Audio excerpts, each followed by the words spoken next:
Hi, I'm Sheree, founder of Be Kind to All, and I believe that all employees deserve to be treated as equal, and I believe that all discrimination, no matter what the reason, can no longer be tolerated in business. And it's time that we continue our talk about sexual harassment.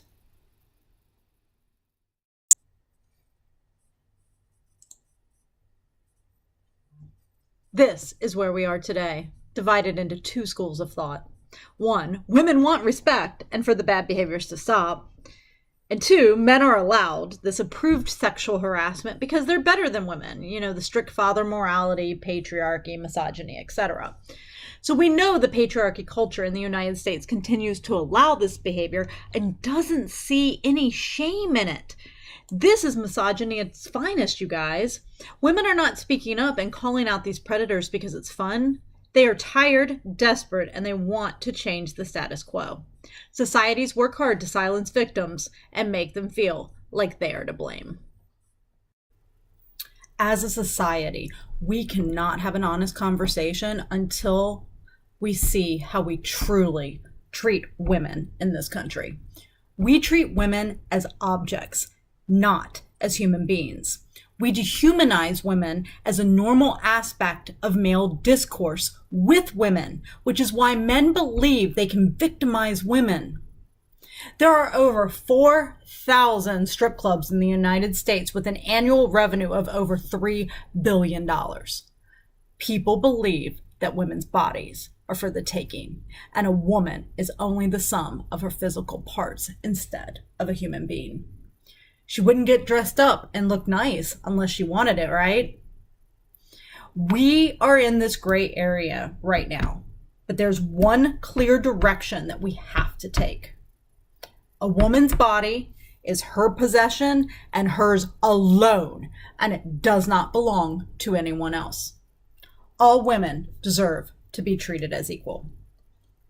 Harassment is about the power and the control of being able to get away with it. See, the harasser shapes the story, they blame the victim, and they let the misogyny and sexism just run its course. So women haven't been making up these Me Too stories. This is what's going on. Women are telling the truth, yet we would rather blame the victim than face that truth. This is the case whether the leader is male or female. And I'm going to give you an example. Ariana Huffington ignored sexual misconduct and allowed continued employment to a man who had many allegations. In fact, she didn't want to deal with his behavior, so she allowed HR to handle it. HR protects the company, not the employees. The man in question was transferred to another office because of the HR investigation. This example is all too familiar. A male executive can do anything and get away with it, but if a woman reports the issue, she's met with blame and gaslighting. Look, patriarchy and misogyny state that women can't be trusted, right? We've been learning this stereotype bias all of our life, that women are crazy, and because they are unwell, this is just their anger coming out against a man. When a woman speaks out, we need to make sure that we provide cover for these men, right? These men aren't bad men.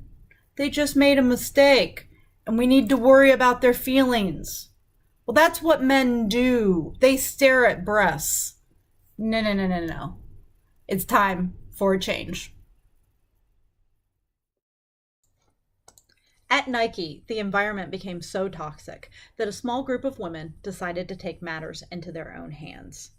They surveyed their peers about the experience with sexual harassment and gender discrimination. Their findings created an exodus of top male executives who have been allowed to get away with their bad behaviors, some of them for decades. Let's never underestimate what a small group of dedicated people can accomplish.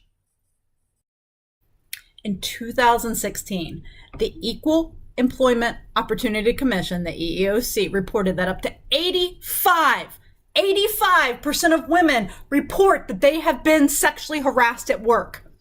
How many reported these to HR? We don't know that number because it's not public information, but we know it most likely wasn't a lot.